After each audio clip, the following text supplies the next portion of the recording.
The days leading up to the trade deadline and the trade deadline itself is always some of the most fun times for a hockey fan. I mean, who doesn't like to talk about trades? And a few months ago, I made a video looking back at the 2017-18 NHL trade deadline because there was actually a lot of big moves on that day. So now for today's video, I'm going to be doing something similar to that, but we're going to be taking a look back at the 2018-19 NHL trade deadline. And we're only going to be focusing on trades that actually happened on deadline day of last season, which was February 25th. So just for an example, the Matt Duchene and Ryan Dzingel trades won't be featured in this video because they both happened a couple of days before the February 25th deadline. And as always, if you guys are new and are a fan of the NHL, make sure to click that subscribe button and click the bell to turn on notifications so that you never miss a video. Starting off the video with the trade that sent Marcus Johansson to the Boston Bruins as a rental in exchange for Boston's 2019 second round pick and 2020 fourth round pick. Now, this was a pretty low risk move for the Boston Bruins, and it actually turned out to be pretty good for them. Johansson did only skate in 10 regular season games for the Bruins, but he was actually a pivotal part of the team's run to the Stanley Cup final. As in 22 playoff games with the Bruins, Johansson had 4 goals and 7 assists for 11 total points, and yeah, he has since moved on and signed with the Buffalo Sabres as a UFA, but again, this was a pretty low risk move for Boston, and they didn't really end up losing out on anything. With the second round pick that they sent to the Devils, New Jersey would select defenseman Nikita OhNyquist with the 61st pick in the 2019 NHL draft, who's currently a defensive prospect for them, playing for the Ottawa 67s of the Ontario Hockey League. And of course, we don't yet know what the Devils are going to do with that 2020 fourth round pick because that draft has not happened yet. So if I had to pick a winner for this trade, I honestly think it worked out pretty well for both teams. Like I said, I think Johansson had a pretty good run with the Bruins in the playoffs, and the Devils got a couple of picks in return for a guy who wasn't really going to be a part of their long-term future. So I think this is a pretty good trade all in all. The next trade we're going to talk about is the trade that sent Gustav Nyquist to the San Jose Sharks in exchange for a 2019 second round pick and a conditional 2020 third round pick. The conditions on that third round pick were if Gustav Nyquist re-signs with San Jose, or if the Sharks win a Stanley Cup, it would become a second round pick, but obviously neither of those things happened, so it remains a 2020 third. Now, this trade was pretty similar to the Johansson trade. It was a contending team bringing in a guy who's most likely just going to be a rental in hopes that he would help them in a playoff run, and that's kind of what happened. Gustav Nyquist was actually pretty good for them ever since coming over from Detroit. He put up 11 points in 19 regular season games with the Sharks and had a goal and 10 assists for 11 points in 20 playoff games for the team, so I would say it was a pretty successful rental. And with the second round pick the Red Wings acquired in this trade, they selected defensive prospect Albert Johansson 60th overall, and this season he's playing in the Swedish Hockey League and has 5 assists in 18 games and has a +7 rating. And then of course we don't yet know what the Red Wings are going to do with that 2020 third round pick because the draft has yet to happen. So if I had to pick a winner for this trade, I'm honestly not quite sure. Kind of similar to what I was thinking with the Marcus Johansson trade. I feel like both teams made out okay. Even though Gustav Nyquist did leave in free agency and sign with the Columbus Blue Jackets, he did play well for the San Jose Sharks in their playoff run. And Detroit got a couple of draft picks in return for a guy who wasn't going to be a part of their long-term future. So I guess if I had to pick a winner for these first 2 trades, I would probably say Detroit for this one, just because they got the draft picks in return and still have assets to show for it, and I'd probably pick New Jersey for the first one for the same reason. They still have assets to show for the trade.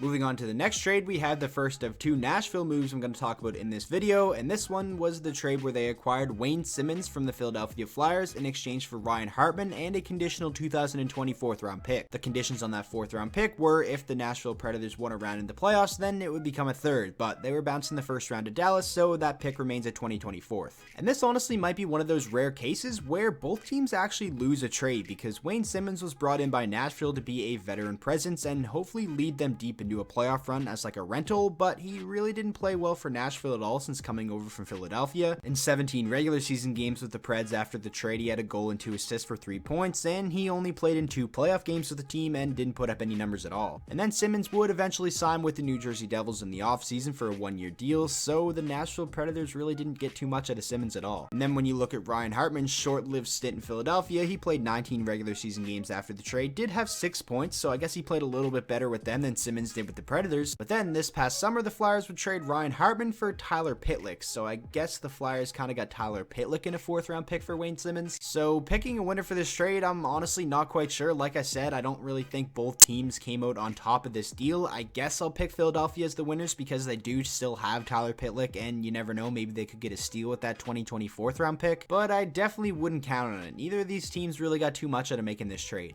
And now moving on to the second and last Nashville trade we're going to talk about that happened on deadline day of last season, and this trade was when the Predators acquired Mikael Granlund from the Minnesota Wild in a straight up 1-for-1 swap for Kevin Fiala. Now at the time this trade happened, everyone was kind of just like, what? Like, it was really out of left field. It was a super random trade and didn't even really make much sense. Granlund obviously being the much more proven player at the time, and I remember when this trade happened, the only thing I could think of was the Minnesota Wild wanted to get a little bit younger and they didn't want to have to worry about re-signing Mikael Granlund because at the end of this season he will be a UFA. And I also remember at the time of the trade, I thought the Nashville Predators were the clear-cut winners, getting a guy Mikael Granlund who put up back-to-back 60-point seasons once in his career, but Granlund really hasn't been able to fit in Nashville whatsoever. After coming over in the trade, he played 16 games for the team last year and had 5 points and had 2 points in 6 playoff games. And so far this season, he hasn't really been playing the greatest either, as in 28 games with the Preds, he has 4 goals and 8 assists for 12 points. He isn't really producing at the rate we know he can, and Granlund is a UFA this summer, and the Nashville Predators don't really have a lot of money, especially after they locked up Roman Josi to that massive contract, so I think there's a good chance they could lose it on Granlund for nothing, unless maybe they want to flip him at this deadline. And then when you take a look at Kevin Fiala and the season he's having in Minnesota, even though he got off to a really bad start to the year and was a healthy scratch once, he is now playing very well and has 20 points in 30 games and is 4 years younger than Granlund as well. And Kevin Fiala has scored 20 goals before. He has a ton of potential, so looking back at this trade right now, it honestly seems like the Minnesota Wild have to be the clear-cut winners, and at the time, like I mentioned, I thought Nashville was going to be the clear-cut winners. That's why I really enjoy making these videos, because it's super fun to look back at trades and compare your opinions on the trade now to then, because you really just never know what's going to happen and what a player is going to play like with their new teams. And now moving on to one of the bigger trades that happened on deadline day, and that trade was the Winnipeg Jets acquiring center Kevin Hayes from the New York Rangers in exchange for Brendan Lemieux, a 2019 first-round pick, and a conditional 2020 fourth-round pick. The conditions on the 2020 fourth-round pick were the Rangers would get the pick if the Winnipeg Jets won the Stanley Cup, but as we all know, they didn't win the Stanley Cup. They were bounced in round 1 by the Blues, so the Rangers didn't get that draft pick. Now this would mark the second year in a row that the Winnipeg Jets went out at the deadline and acquired a guy to bring in as a second-line center to play in between Laine and Ehlers as a rental. The year prior was Paul Stastny, and obviously this time it was Kevin Hayes. Kevin Hayes would go on to play pretty well for the Winnipeg Jets. In 20 regular season games, he had 5 goals and 7 assists for 12 points, and in 6 playoff games, he had 2 goals and an assist for 3 points. And everybody kind of knew he wasn't going to return to Winnipeg because they had the troubles of having to re-sign Kyle Connor and Patrick Laine as RFAs, so there just wasn't going to be enough money to go around. And I definitely would consider this a pretty disappointing rental because it was an expensive one, giving up a first-round pick and a roster player, and they didn't really go far in the playoffs at all. And now looking at the trade from the side of the New York Rangers, they got Brendan Lemieux, a 23-year-old who is still there, and he's actually having a pretty good season with them with 12 points in 31 games. He's not really an offensive guy, more like a third-line checking forward who can chip in some numbers here and there. And then of course they got the first-round pick, but this is where things get kind of interesting. The Rangers would send that first-round pick back to the Winnipeg Jets in the Jacob Trouba trade. They also sent Neil Pionk over to the Jets in that move. And then with the first-round pick that the Jets reacquired, they would use that to select Ville Heinola 20th overall in the 2019 draft, and obviously he looks like a fantastic prospect for them. He played 8 NHL games this season and had 5 points. And then one last thing I forgot to mention in this trade is the Jets would trade Kevin Hayes to the Flyers for a 5th-round pick. Obviously Philadelphia just wanted to have the rights to negotiate a contract with him first before he hit the open market, so the Jets actually did get something for him instead of just losing him as a UFA. They got a 5th-round pick, and then with that 5th-round pick, the Jets would select centerman Harrison Blaisdell, who this year is playing for the University of North Dakota and is actually having a pretty solid season with 8 points in 15 games. So honestly, when picking a winner in this trade, it's really difficult. I feel like both teams did okay for themselves. In the long run, the Jets got prospect Ville Heinola, who like I said looks fantastic, and they also got Neil Pionk, and then the Rangers got Brendan Lemieux and Jacob Trouba. And now finishing out the video with the biggest trade that happened on deadline day of last season, and this trade sent Marc Stone to the Vegas Golden Knights along with a big extension in exchange for Erik Brannstrom, Oscar Lindberg, and a 2020 second-round pick. The trade was basically Brannstrom in a second for Stone because Lindberg was kind of just a throw-in. He isn't even in the NHL anymore. He's over playing in Switzerland this season. And even though Erik Brannstrom is a very promising young defenseman, it still kind of blows my mind that the Ottawa Senators weren't able to get a first-round pick out of Vegas in this trade because Marc Stone is one of the best wingers in the NHL. Last season in 18 games with Vegas after the trade, Stone had 11 points, and then in 7 playoff games, Marc Stone had 12 points. He was amazing in that first-round series against the Sharks and is obviously the best player on the team right now. He's 32 points in 37 games this season, and we all know how good of a two-way player Marc Stone is. And then you look at the year Erik Brannstrom is having with the Senators. In 25 games, he has 0 goals and 3 assists for 3 points and is a